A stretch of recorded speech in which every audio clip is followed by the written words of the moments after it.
fratres, sorores, simpatizantes dos assuntos esotéricos. Hoje eu gostaria de falar um pouco sobre a consciência cósmica no quarto recorte que a gente corresponde à quarta aula.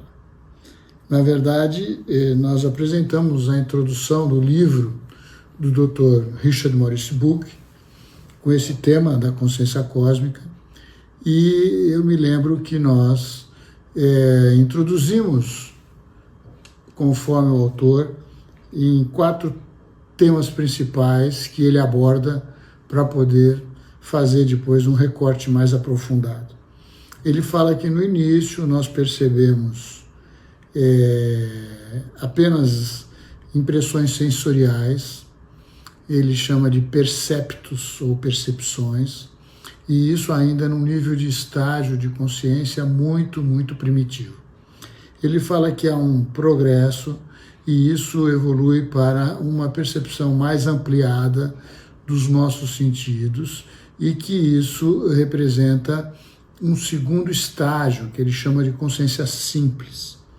A consciência simples corresponde a uma percepção um pouco mais ampliada, porém sem a autoconsciência, sem eu perceber a minha percepção interna, o meu ego, o meu eu, apenas eu vejo para fora, os sentidos como se estivessem quase filmando o mundo objetivo, material, mas sem uma percepção de distanciamento e de perceber que se percebe, não tem autoconsciência.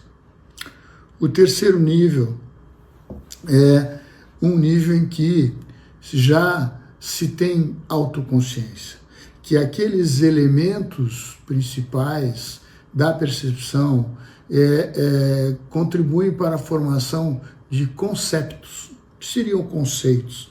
Nesse nível de autoconsciência, onde nós conseguimos estabelecer conceitos, nós passamos por um estágio que só o ser humano tem na avaliação da leitura, da pesquisa do Dr. Bucke, que é a capacidade de nominar as coisas. Isso na filosofia é muito importante, não só sob o enfoque da semiótica, mas também na filosofia esotérica, quando nós entendemos que nominar é um pouco de se apropriar de algo. A filosofia diz que o nome dá o ser à coisa. Isso é muito sério, não só como um princípio de teurgia, de magia, a captura daquela coisa pelo nome, mas no nosso estudo, a consciência, diríamos assim, do nível de autopercepção, começa a nominar, começa a se apropriar do mundo e passa a ser incorporado na mente ou na consciência daquele indivíduo que tem a percepção de si mesmo. Por fim, ele diz que nós, eu já disse isso na terceira aula, começamos a acumular uma quantidade de conceitos e esses conceitos ou conceitos, eles chegam num ponto em que eles se fundem e eles criam na mente, como um dom natural, as intuições. E as intuições são típicas ou peculiares à consciência cósmica. Então nós começamos a ter lampejos, flashes, insights, que segundo o Dr. Bucke, resultado também desse acúmulo de saberes ou de conceitos, parte percebidas do mundo exterior e parte que nós associamos àqueles conceitos e temos intuições. Então nós trabalhamos esses 4 níveis, percepção e sensação, conceitos, intuições com consciência cósmica. E o que vem depois nessa obra magnífica? Vem a percepção que ele começa a analisar que essas, diríamos assim, condições, elas não surgiram de uma hora para outra, num golpe só. Pelo contrário, elas vêm num processo gradativo em que os nossos próprios sentidos passaram por um processo de evolução. os nossos sentidos no sentido objetivo, material, paladar, olfato, tato, audição, nós não percebíamos, e ele dá uma série de... não percebíamos coisas na antiguidade, diria assim, não vou nem dizer tardia, mas já pouco tempo para a história do ser humano, coisa de 10 mil ou 12 mil anos atrás. Então ele cita, até vou reforçar com o exemplo da obra, que em algumas obras clássicas, como a Ilíada ou a Odisseia, não se cita certas cores, só se citam 3 cores, e que não havia, segundo a visão dele, a percepção naquele homem grego da guerra de Troia, por exemplo, a visão de todas as cores que nós vemos hoje. E na mesma linha de raciocínio, ele diz que nós não sentíamos os mesmos odores. Então, o que ele quer dizer é que houve um progresso, houve uma evolução dos nossos sentidos físicos, como se eles amadurecessem para cada vez ampliar a sua percepção do mundo. E esse processo, num determinado momento, vai chegar na percepção do cosmos, ou do cosmo, e vai perceber que é a preparação para a consciência cósmica. Que ele diz, mais hora ou menos hora, nós vamos passar por isso. Mas o que é interessante, depois que eu fizer a leitura para facilitar isso, é que ele cita alguns versos, e ele cita algumas percepções que ele também reforça como concordância, falando em termos de expressões do mundo que foram iluminadas, que eles deram um nome para essa percepção, que eu vou, após fazer as referências, aprofundar e citar para reforçar o que nós estamos dizendo. Então, o Dr. Buch, aqui, num determinado momento, ele diz assim, observem todos, ele diz assim, estando as raízes do mundo ou da árvore da vida bem enterradas no mundo orgânico, seu tronco é constituído da seguinte maneira. Começando ao nível da terra, temos primeiro que tudo, as mais baixas formas de vida, inconscientes e não sencientes. Esta, por seu turno, dão origem a formas dotadas de sensação. E mais tarde, as formas dotadas de consciência simples. Destas, consciência simples, dessas últimas, quando chega o momento, surge a autoconsciência e, como já foi dito, em direção desta, em seguida, a consciência cósmica.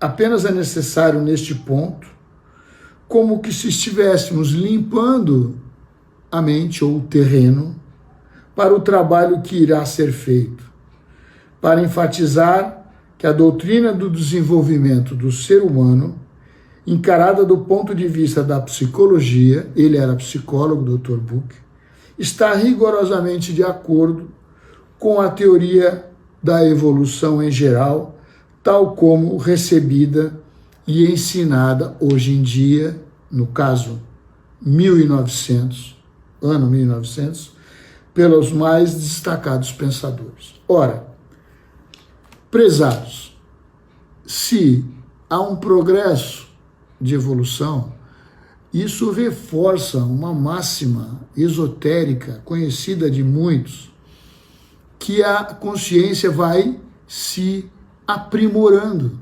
A máxima esotérica diz, Deus dorme no mineral. Portanto, tem uma consciência muito simples. Talvez nem seja isso, seja quase muito pouco sensível. Deus repousa no vegetal e Deus acorda no animal. Isso significa que o universo tem uma consciência, mas ela está em níveis diferentes nas mais diferentes expressões da criação ou da natureza. Isso significa, prezados, que o Dr. Buch percebeu esse princípio esotérico. Ele cita isso de uma forma muito, talvez, formal pela sua estrutura, pela sua formação acadêmica. E mais adiante, em plena concordância com tudo que nós estudamos no esoterismo, na bibliografia complementar, nas monografias, enfim, em várias fontes confiáveis e fidedignas, ele ainda diz o seguinte, observe.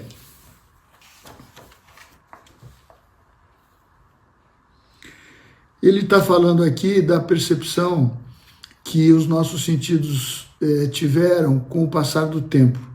Então ele já falou que muitos dos nossos sentidos não percebiam as cores. Aí ele diz assim, uma outra faculdade recentemente adquirida é o sentido da fragrância.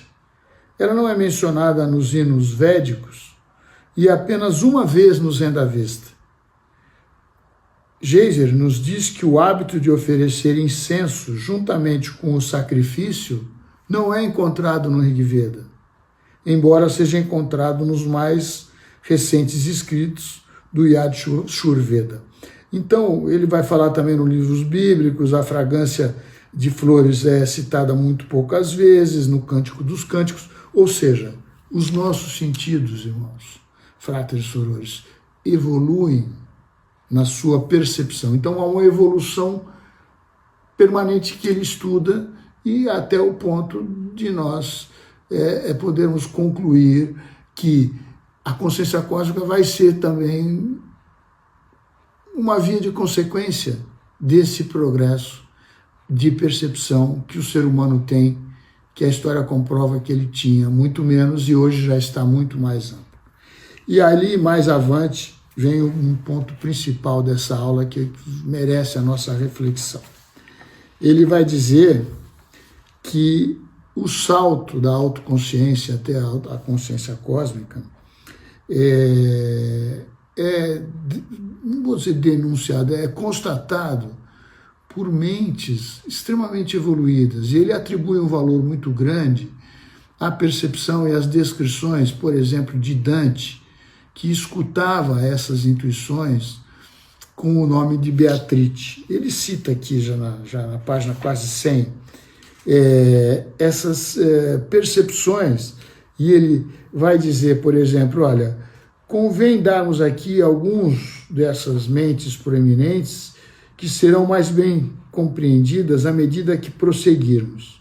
Talvez o próprio Gautama ou algum dos seus primeiros discípulos a tenha chamado de nirvana, porque extingue ou diminui certas faculdades mentais inferiores, tais como o senso do pecado, o medo da morte, o desejo de riqueza e etc., a qual incide naturalmente e diretamente sobre o nascimento da nova faculdade.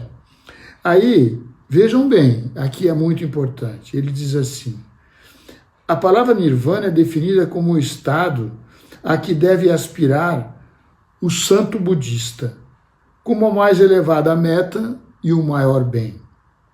Agora vejam, o autor diz, Jesus chamava esse novo estado de o reino de Deus ou o reino dos céus, devido à paz e à felicidade inerentes a este estado e que são talvez seus aspectos mais característicos. Paulo denominava esse estado de estado Cristo, que nós na ordem chamamos de estado crístico. Ele fala de si próprio como um homem em Cristo e de que aqueles que estão em Cristo. Chamava-o também de o Espírito de Deus, ou somente o Espírito. Depois que alcançou a consciência cósmica, ficou sabendo que Jesus possuía o sentido cósmico e que ele próprio estava vivendo, por assim dizer, a vida de Jesus. Que uma outra individualidade, um outro ego, aqui é o ponto crucial, vivia nele. Chamou esse segundo ego de Cristo, o libertador.